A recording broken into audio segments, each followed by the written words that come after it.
Hi, everybody. Good afternoon if you are in the East Coast in New York, in the US.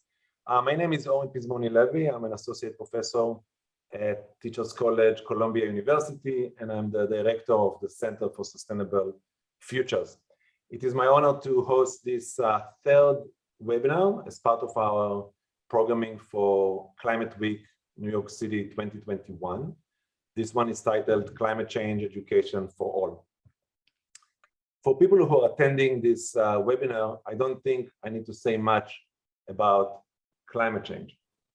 But just to make sure that everybody's on the same page, climate change is one of the greatest existential threats of our time. Not only does climate change endanger the sustainability of the planet, it also amplifies social, economic, and environmental inequality between and within communities. The visual on the screen is also known as the stripes of climate change, represents the world's average temperature in every year since the mid-19th century. Dark blue years are cooler and red ones warmer than the average in 1971 to 2000. The cumulative change jumps out. The world is hotter than before. In previous sessions this past week, we looked at the link between climate change and education, and I invite you to watch the recording of the two panels that we hosted last week. I want to briefly present a couple of slides from a study we completed at the Center for Sustainable Futures together with our colleagues in the New York City Department of Education. When we asked sustainable coordinators in 1,400 schools about how much they feel informed about climate change, you can see that 1 in 5 say that they are very informed, and the rest say that they are somewhat informed or even less than that. However, coordinators, while they say that they are not so informed, they are really concerned about climate change. 72% say that they are very concerned. So we have here a case of professionals working in schools admitting that they are not necessarily informed on the topic, but very concerned. When we asked them about, do you teach about climate change? We learned the following. We learned that 1 in 4 say that they don't teach about climate change, and around 31% say that they teach a special class or they teach one module. As I said last week in the panel, we can see the half full glass here of 31% engaging with climate change in a meaningful way. We asked our respondents to tell us, why don't you teach about climate change? And we found the following. 47% say that it's not related to the subject, and 1/3 that say that they don't have the materials they need, they don't know enough, or they are not prepared to engage in the topic. So last week, we delved into the problem of why climate change education is not happening in the way we want. But today, I'm very happy to have a possible solution. So my colleagues from Subject to Climate are going to present the recent work on bringing climate change education to all. And I invite Dan and Margaret to share their work. They're going to speak for 20, 30 minutes, and then we'll open up for Q&A. This is another reminder and a request from people to mute yourself so we won't have any background noise. Thank you so much. Welcome, Dan and Margaret.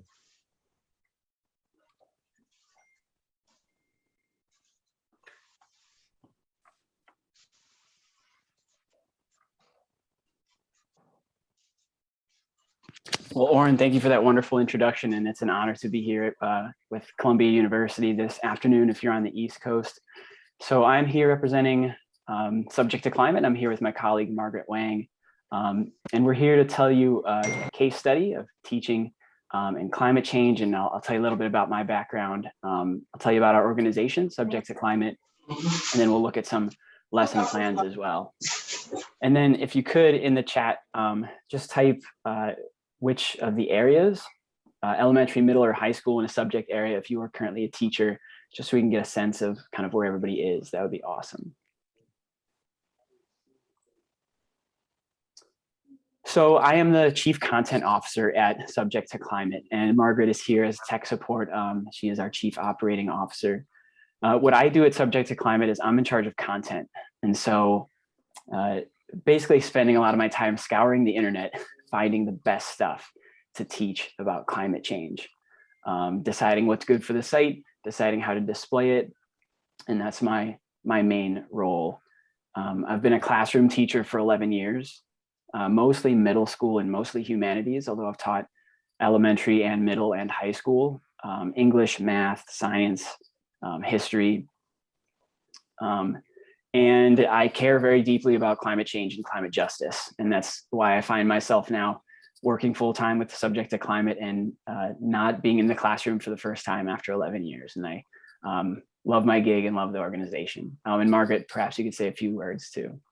Hi, my name is Margaret. I'm the Chief Operating Officer. And just like Dan, I've been an educator for several years. I taught in high school, and I see a lot of high school teachers on this call.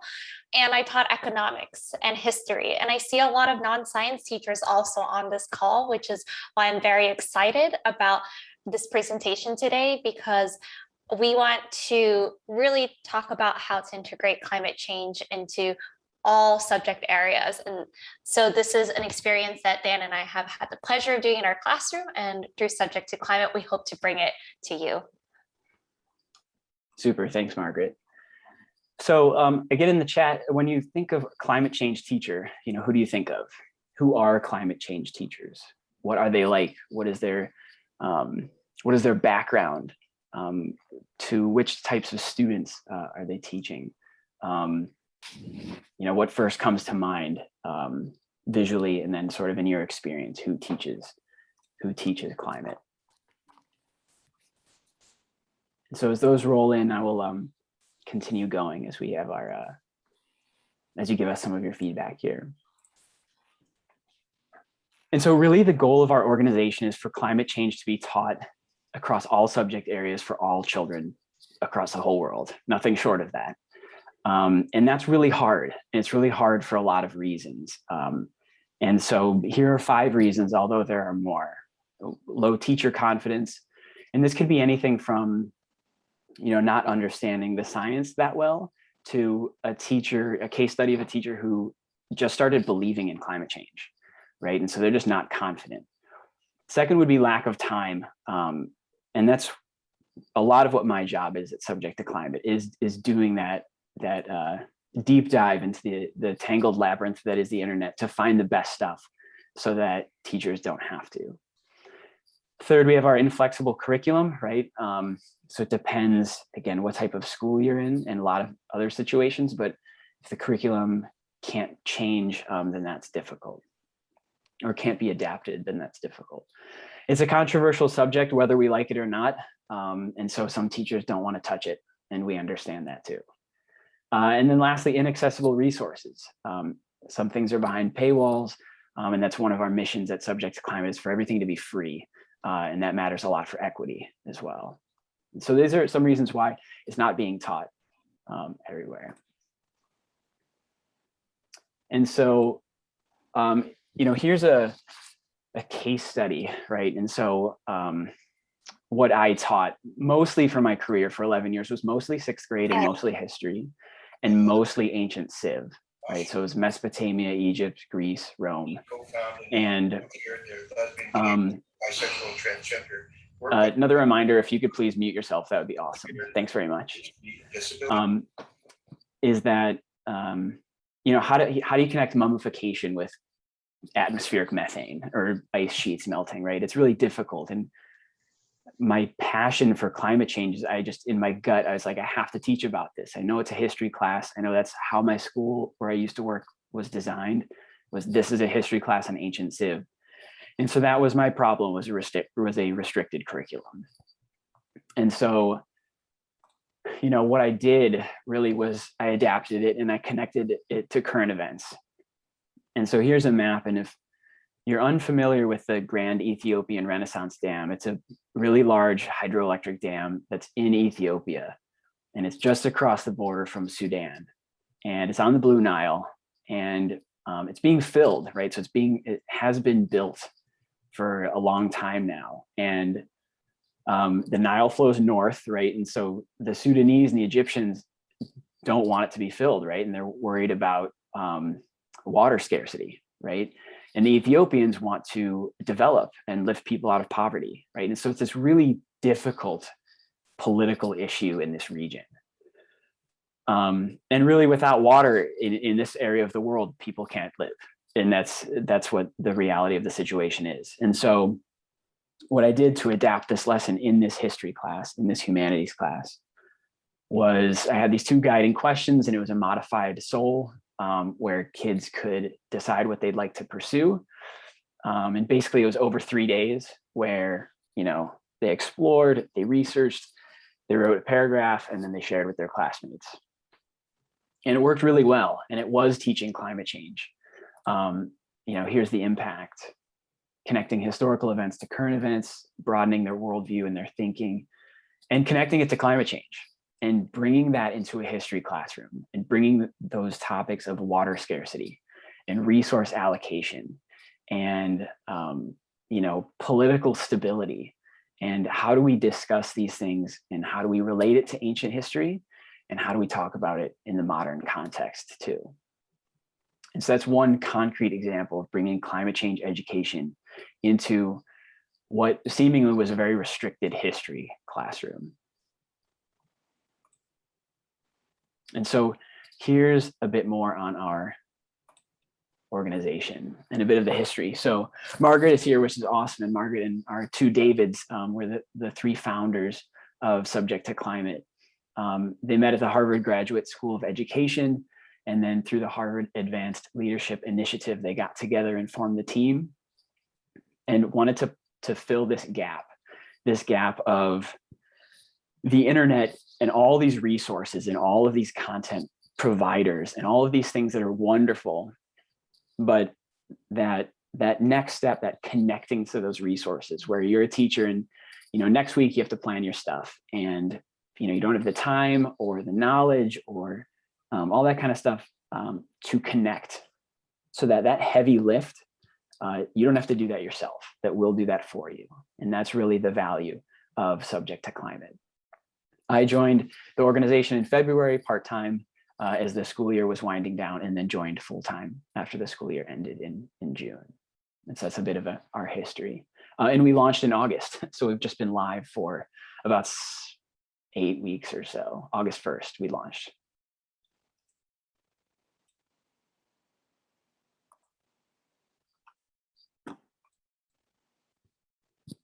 All right, I think I clicked a few too many. So here we are. And so here are a few of our benefits. And so take a look at these 5 bubbles here. And again, in the chat, as you look at these, which would matter most to you, or which matters most to you? So all of our resources are free, and we talked about that as an organization. Should we link to things that are paywalled, like New York Times or other things? And we decided no, and no from an equity standpoint, basically, is everything is free. The second one here is that they're credible. And so we have a scientist task force team with the chief scientists, and then there are 3 of them total. And they look through everything, and they look for bias, and they look for fact, right? So it has to be credible. And when we put things through our credibility review, some things don't pass. And that's important to know that if it makes it onto our platform, it is credible.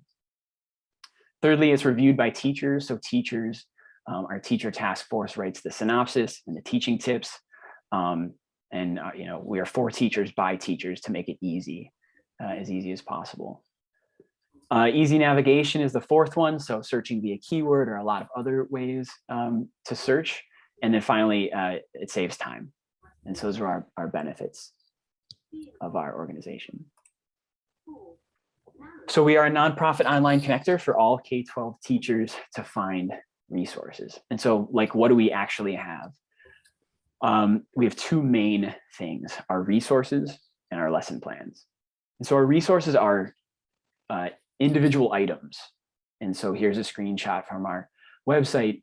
Here we've got the first one you see in this tile card is from the Yale program on climate change communication, right? So it's those opinion maps. That is one resource that we have on our database. And then the second is original content. And those are our Subject to Climate lesson plans. Right now we have 28 of them on our website, and we're developing more. We started with middle school focused on climate change and environmental justice. And now we're expanding more into grades 3 and 3 through 5, and then we will expand from there. But here's an example of a lesson plan. It's an English language arts lesson plan, basically writing a claim evidence reasoning paragraph. So it's a lesson plan specifically written for English teachers to teach about climate change. And then our model, when we write our lesson plans, we use the 3I model of inquire, investigate, and inspire. And so hook the students, and then do some deep research and some deep critical thinking in the middle, and then really inspire them to take action. And I think, since all of us are here, understanding the extent and the scale of the climate crisis is really to inspire and to empower for transformative action for the benefit of all humans and all living things. And so this is the model we use for our lesson plans. And so here's another example of a lesson plan. And so this is one that I wrote, and this is another English language arts lesson plan. Ekphrastic poetry is poetry about a work of art. And so it could be a poem about a photograph, or a poem about a sculpture or a painting. And really this lesson plan uses, as a hook, these apocalyptic photos from California that you might recall from 2020. This is the Bidwell Bar Bridge, and sort of these pictures that there was one with the UPS truck, just these red, kind of apocalyptic pictures. And so the way this lesson plan is outlined is, a brief discussion about this particular photograph and what emotions does it evoke.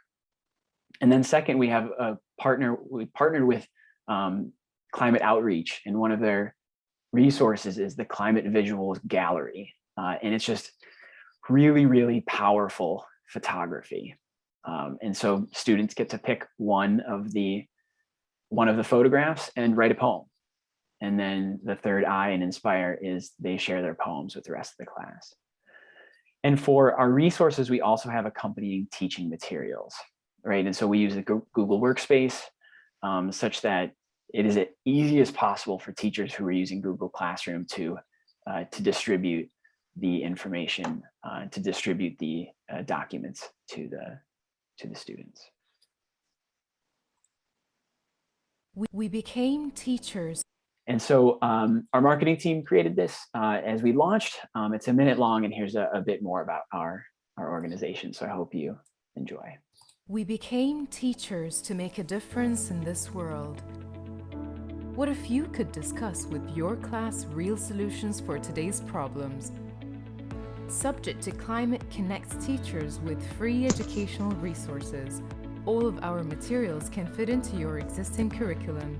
This makes it easy for educators to teach climate change in their everyday lessons. The content has been reviewed by other teachers and approved by scientists. Our Teachers Review panel have included a synopsis of each resource and provided teaching tips, saving you time.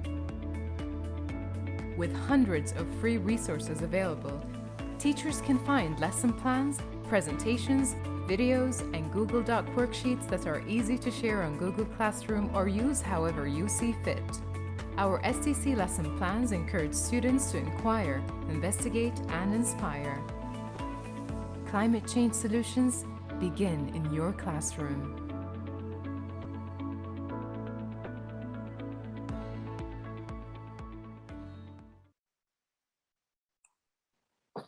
All right.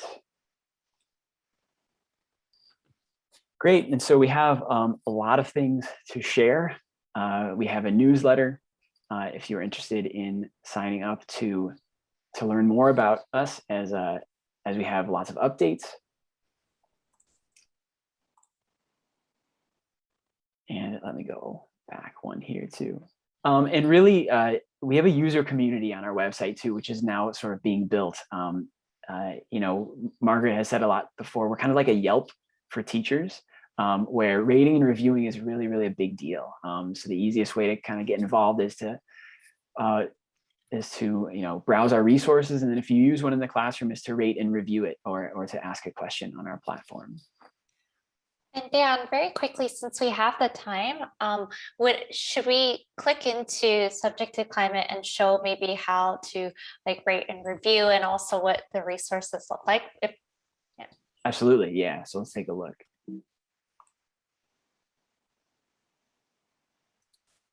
All right, so let's have a peek at some of our resources. And so, yeah, so this is what it looks like. And we can use that same example that I said before on the Yale climate opinion maps.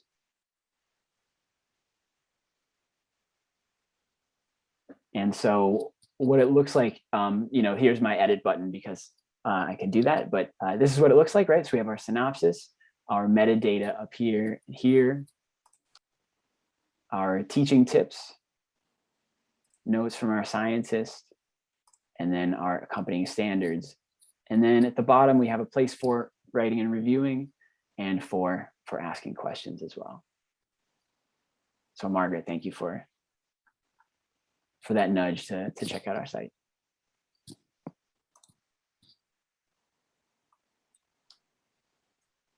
And then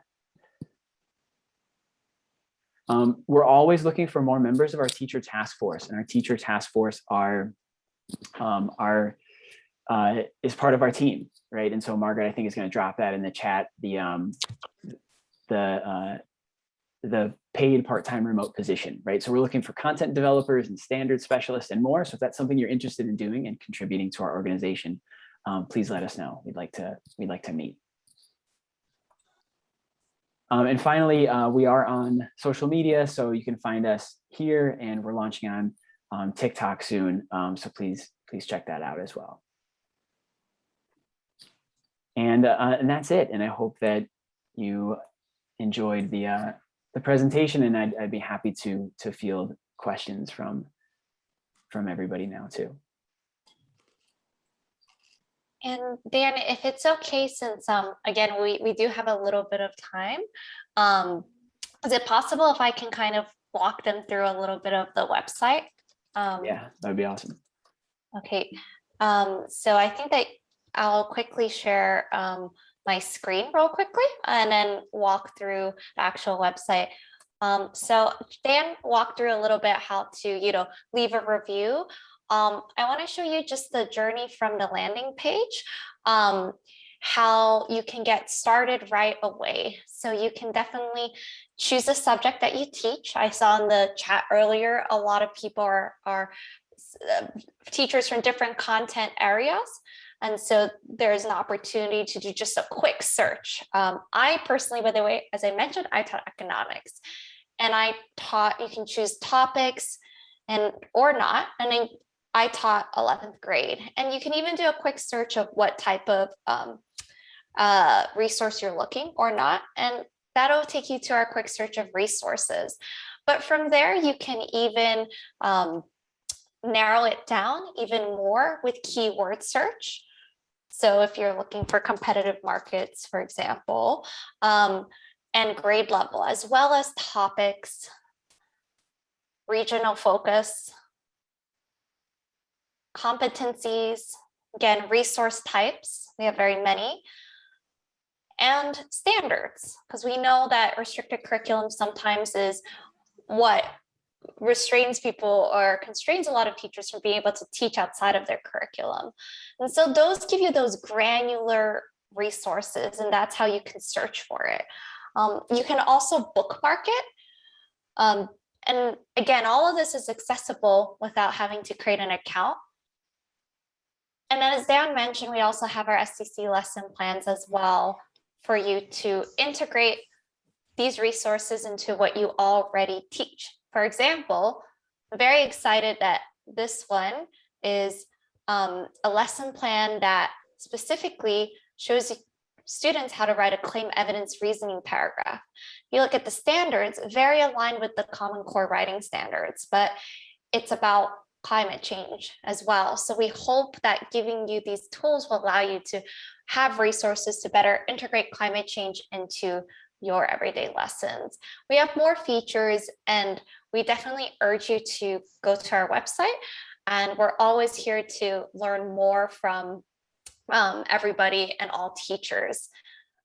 There's also a library for you to bookmark, and my community as well, because we understand that sometimes teaching about climate change can feel very isolating, but hopefully that this provides a platform and just the beginning of being connected to not only resources, but other community members and educators who are also committed to the same mission. Very much like how everybody has gathered today to talk about climate education.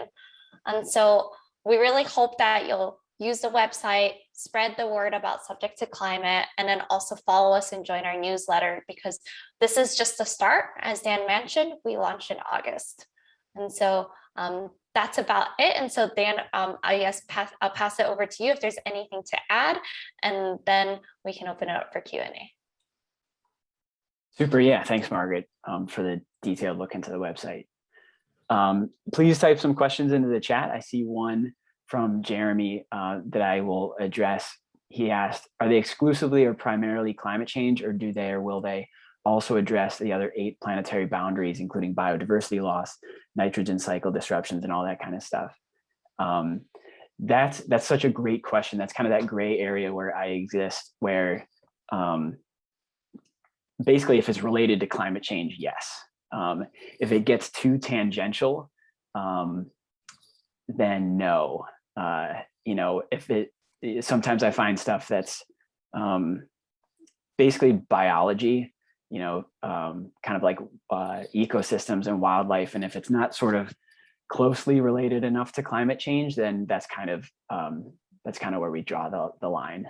Climate change centric, but we can't, you know, encompass everything on our website. Awesome. And it's something to note that our scientist task force also checks for relevancy as well. We have expanded to touch on themes of sustainability as well.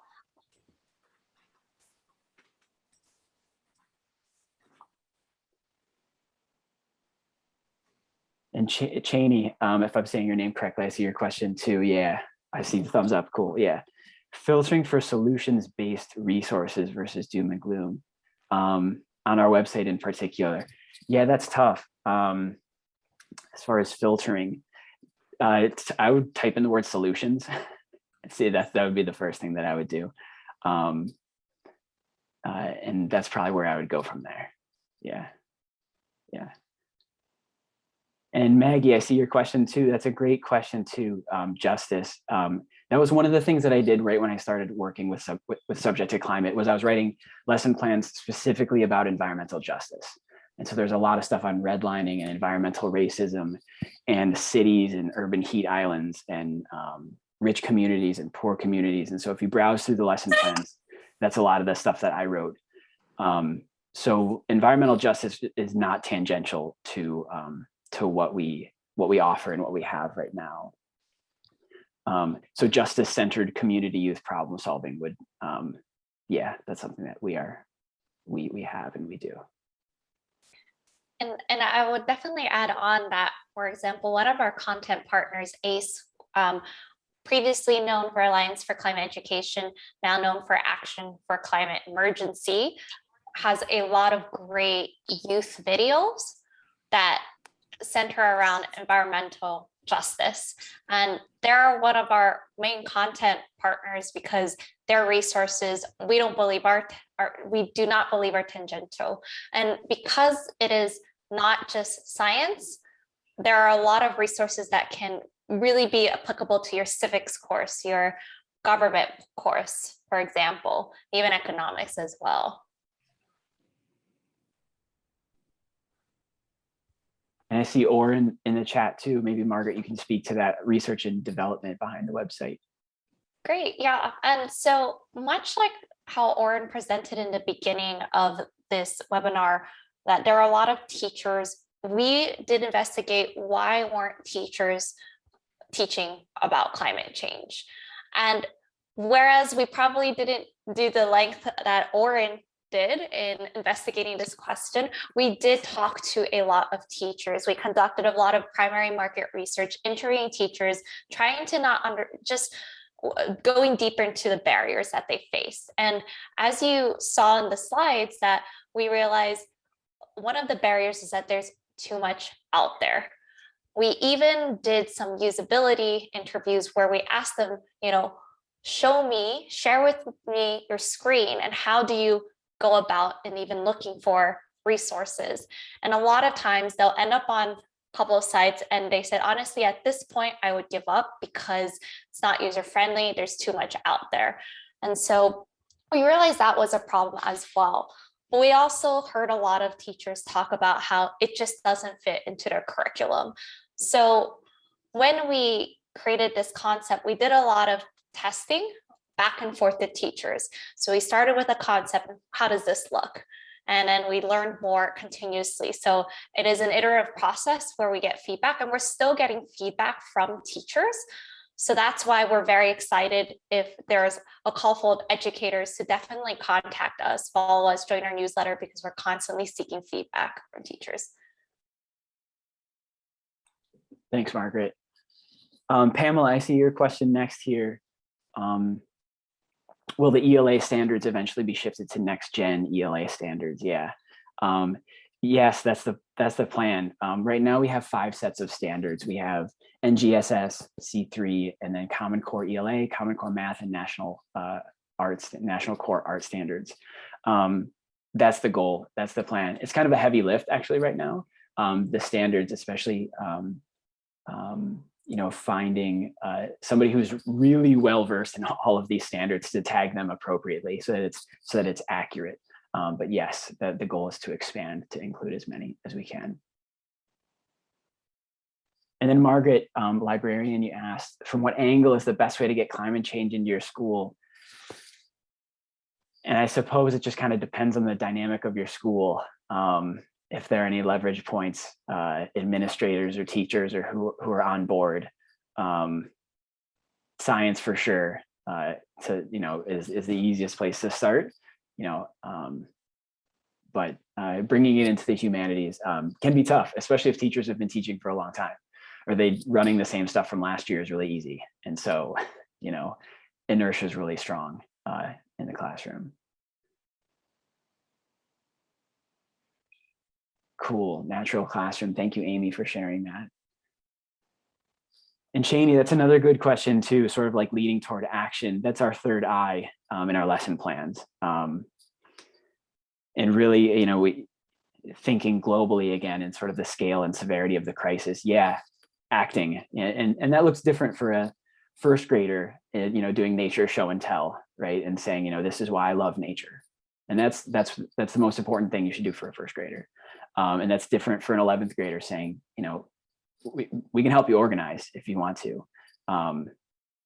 You can organize meatless Mondays at your school if you don't have that, or you can organize whatever you like at your school. But I think, yes, action is certainly part of what we do, Cheney. So thanks for that question too.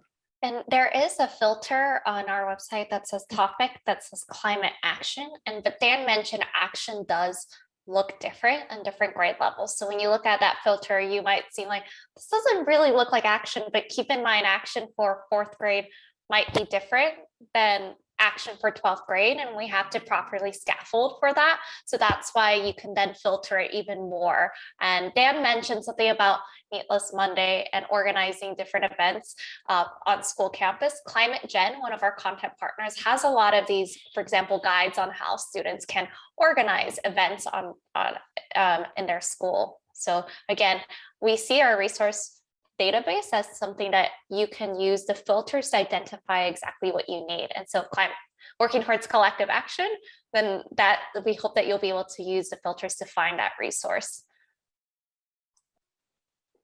And Sean, that's a good question too, sort of looking at, where do we try to leverage sort of technical solutions or political considerations? And that's pretty tricky. And I think just in general, inspiring students to do something, and whether that's political or whether that's more science, that's tough. That's a tough question to answer, but to inspire them to do something, I would say.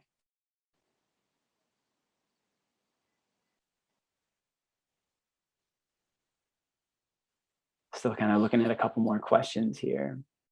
I think values is there something, or joining up with teacher communities and professional learning communities. I'm not sure where the first half of this question is, but if it's talking about teacher training and professional learning communities, a couple of things on our website. We do have the My Community. We hope that a lot of informal professional learning communities could form, but we also partner, again, we see ourselves as the online connector. While we're starting out with resources, we hope that we can connect you to these professional learning communities with professional development, for example.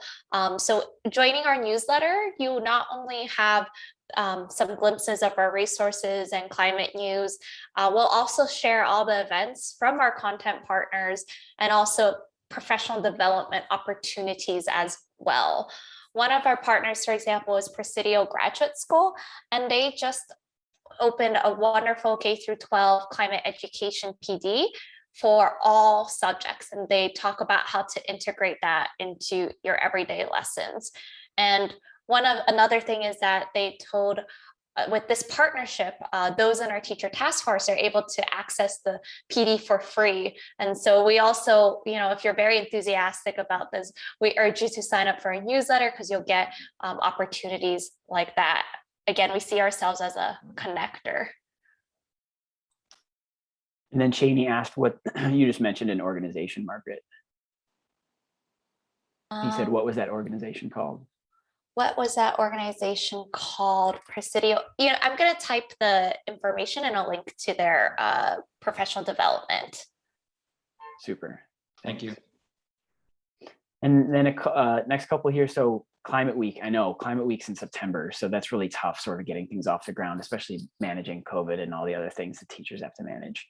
I would say go with Earth Week and go with that week in April if you'd like to get stuff off the ground and sort of push your school to do more. Additional languages, yeah, the goal is to expand. I think we only have 1 or 2 in Spanish right now, so it's extremely limited. It's almost all English.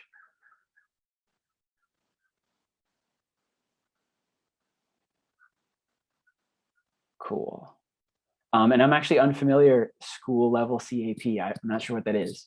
I see that next question there. Climate action plan.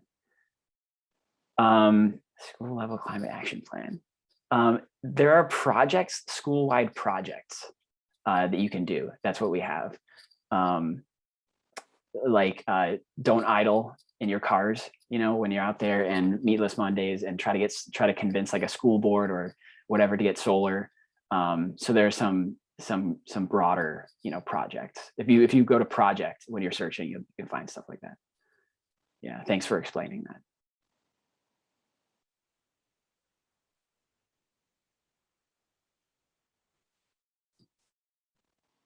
And I don't see anything else, unless Margaret, about other things to add, or Oren, you'd like to jump in here.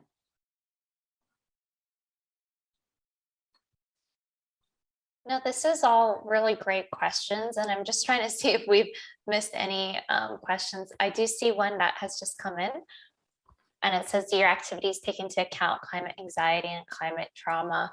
There are great resources out there. For example, we are just starting to partner with the Paleontological Research Institution from Cornell, and they have a great resource that we're going to be putting in as well, and it's called the Teacher Friendly Guide to Climate Change, and they have a specific chapter about how you address the psychological anxiety when you talk about climate.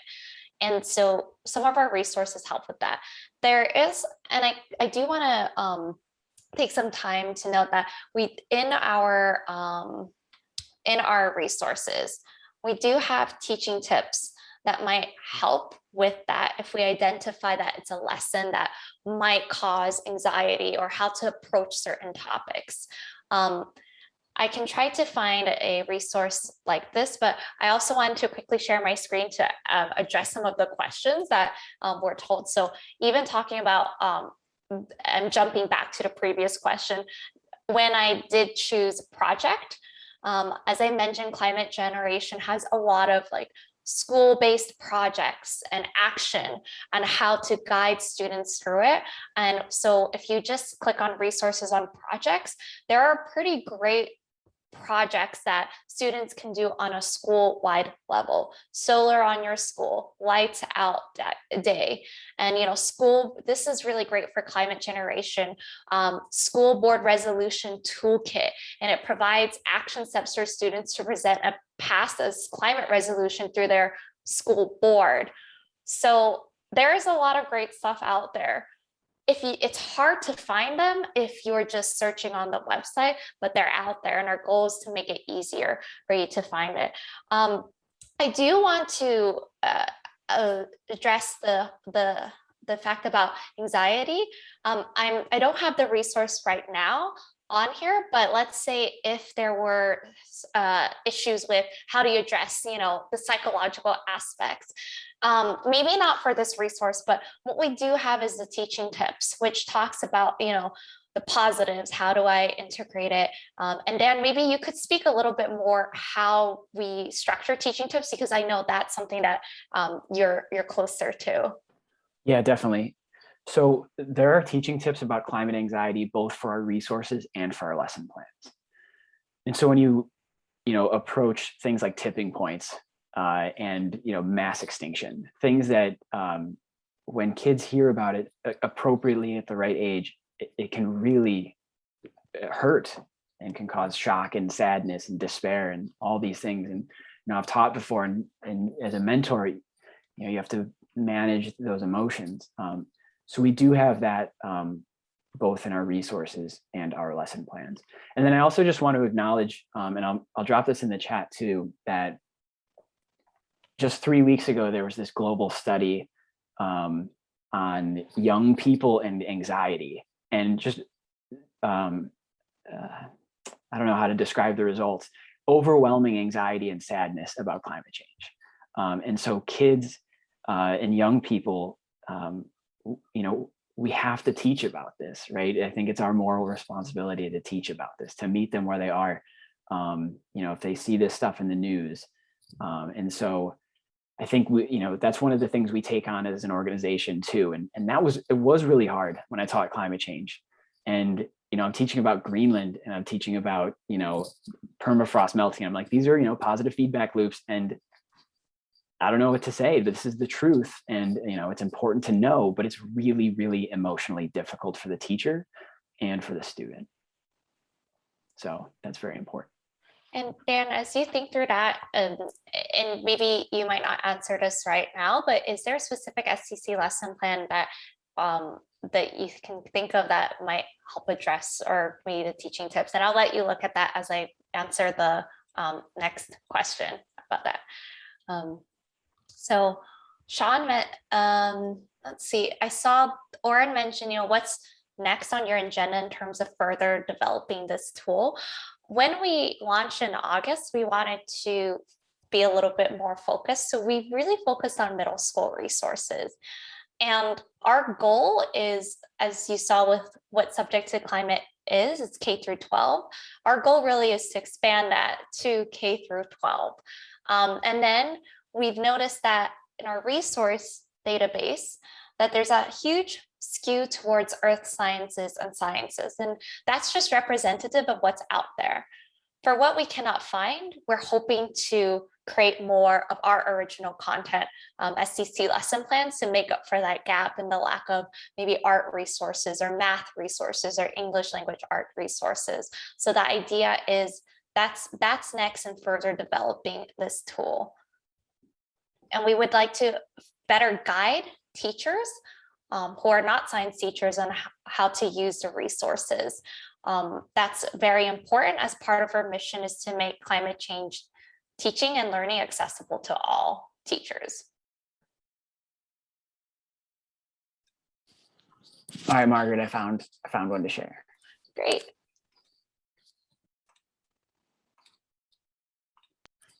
So this is an ELA lesson plan that I wrote.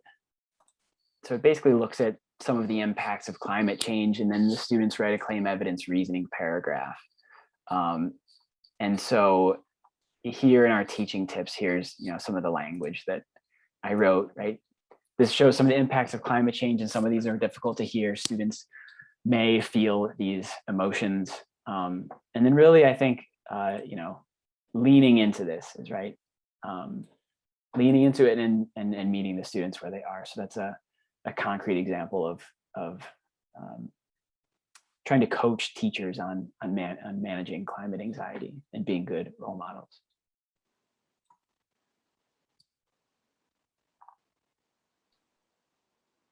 Great. And I see another question, Sean. Again, a technical solution exists. No reason for anxiety. How can I communicate this better?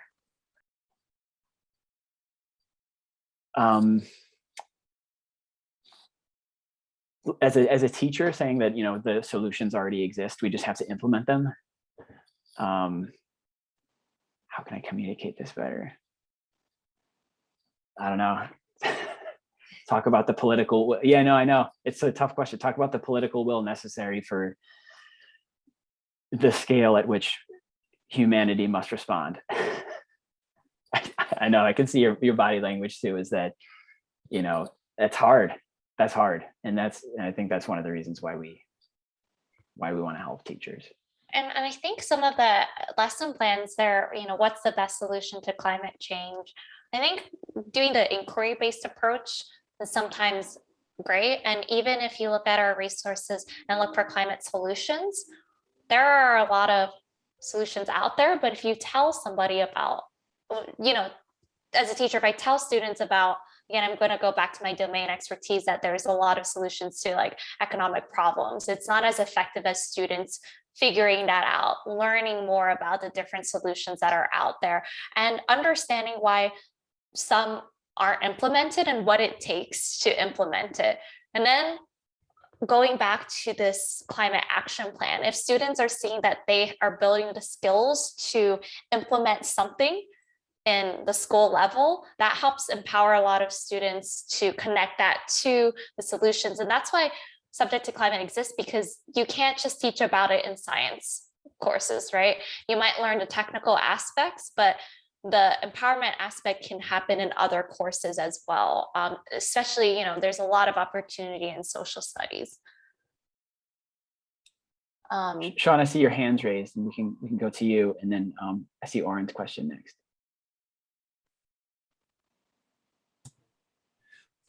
So I'll try to be brief about this. I've taught some junior high kids, and a little bit. Primarily, I'm an energy power consultant. I've been in energy for 40 years. There is a solution in terms of just changing the types of power plants to advanced nuclear, which has its own issues. I'm not saying that nuclear is, it gets into other aspects, but in terms of letting kids explore and develop their other, what other ways can you do it? The scale of the changes required and the amount of energy required is such that it essentially is an engineering problem and an engineering solution on a scale that does require a massive solution. But that massive solution is actually relatively easy in terms of nowhere near the $3 trillion budget that's been bandied about in Congress. It doesn't require a huge infrastructure change that's been talked about, and I won't get into all these other changes. In other words, the grid can stay the same. We don't have to change the automobiles and engines. We just need a carbon-free source of electricity that can change its output, vary its output. And I won't go into all the reasons why. Renewable energy can't do that. And the storage technologies can't do that. And again, having people try to learn and understand that on their own, they're not, this is complicated stuff, and they can find maybe ways to understand why it's important and why it's socially just to get electricity and systems that work so that 1 billion people on the planet that don't have electricity can get electricity. That's important. But they need to get to credible sources and then learn that expertise isn't going to be getting, driven by just what they read on the internet, that they have to go to industry professionals that are unbiased, aren't driven by trying to sell equipment or what have you. And I guess what I'm trying to say, sometimes 2 + 2 = 4, but in a very, very complicated differential equations type of way. And it's just not going to go away with discussions. And so there is a technical solution, which in itself is difficult, but for everybody else, it's not going to require a bunch of change in behavior. It's just going to require people to not make political footballs out of it, if that makes any sense. Yes, I suggest we go back to the Q&A. Thank you so much, Yes, Sean. yes, thank That you. was very useful. Thank you for a couple minutes. That's Yeah, we all. have only 9 more minutes, and I want to make sure that we get to some other questions. I'm sorry for jumping in. I'm just monitoring the time. Yeah, thanks, Oren, and thanks, Sean. Yeah, and the goal is to have, to teach kids about all the solutions. Yeah, including what you were talking about too. Oren, you said what climate change content you won't accept the system. Yeah, so stuff, I was talking with the scientists today. There's a YouTube series called Kurzgesagt. In a nutshell, it's kind of this, cool animated series. And factually correct and unbiased, right? And so not pushing for a specific political agenda. That's the goal. And so not everything makes it. Yeah. And so those are the 2 big ones. Yeah, and then just to jump on to that, there's that science aspect. And then as Dan mentioned in the beginning, that it's teacher reviewed.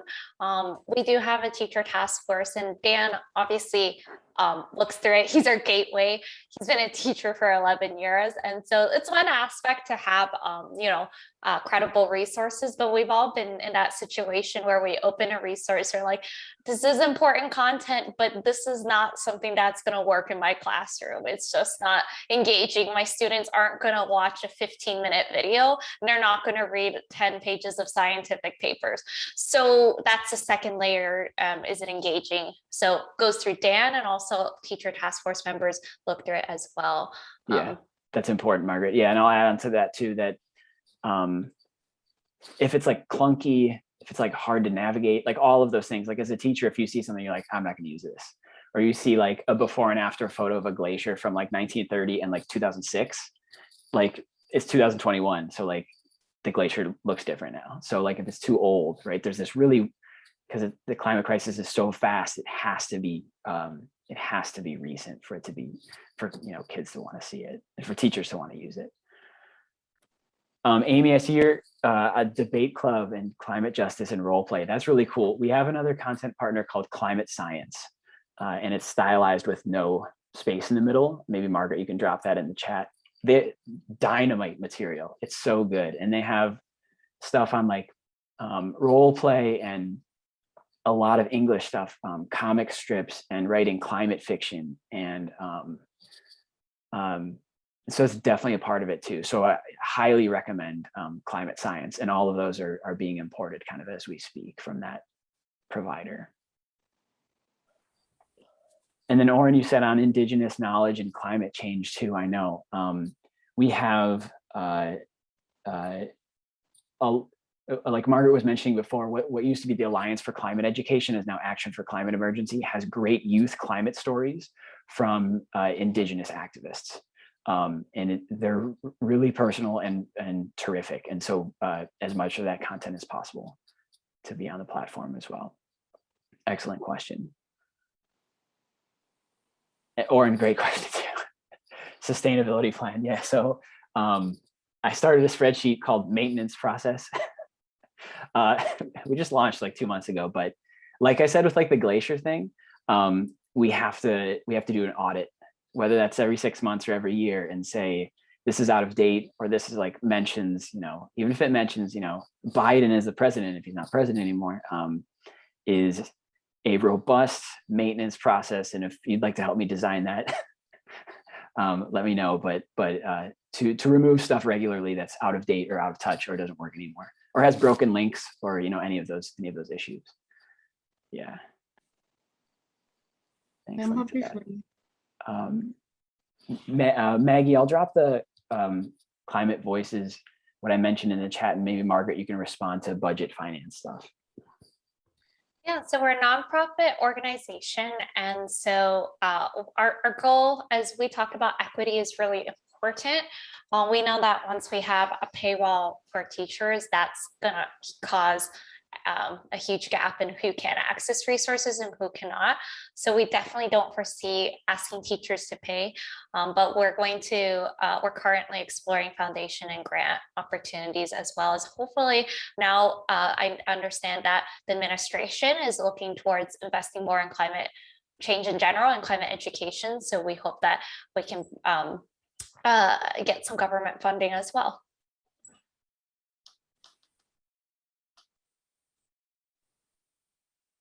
And so I think there are a couple more questions. Yeah, right? Margaret, I see yours too. I can answer that. Okay. Not you, Margaret, MS librarian. Thank you for the question. Yeah, it's really funny because I've got some background noise here.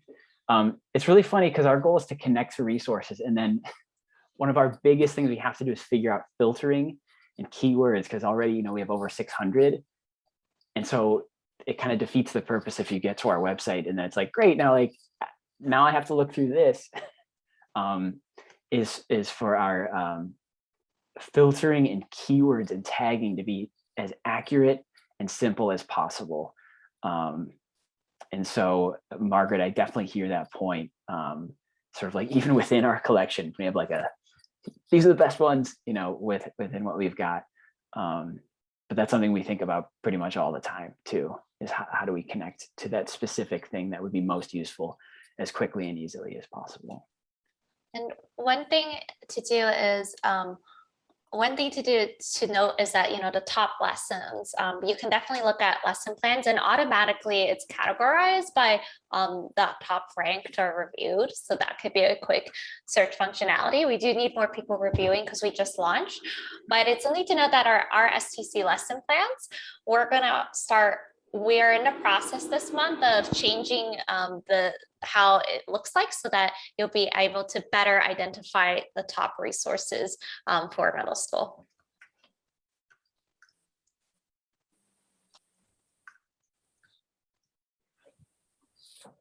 Right. And I think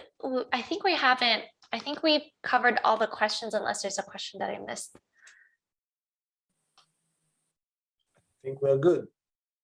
Thank you so much, Dan and Margaret, for all your work for this very interesting initiative. We added it to our website already, and I hope you'll get some traffic and people will test it. And I would like to thank everybody for joining us. We had almost 65 people today on the call, and that's great. We are going to send a recording. If you're interested to watch it again, we're going to send the recording. And if you are interested in more events and webinars around climate change and sustainability, just join our listserv through the center. I put the link on the chat box. Thank you again, Margaret and Dan. That was fantastic. Thank you so much. Awesome. Thank you for having us. Great to be here. Thank you.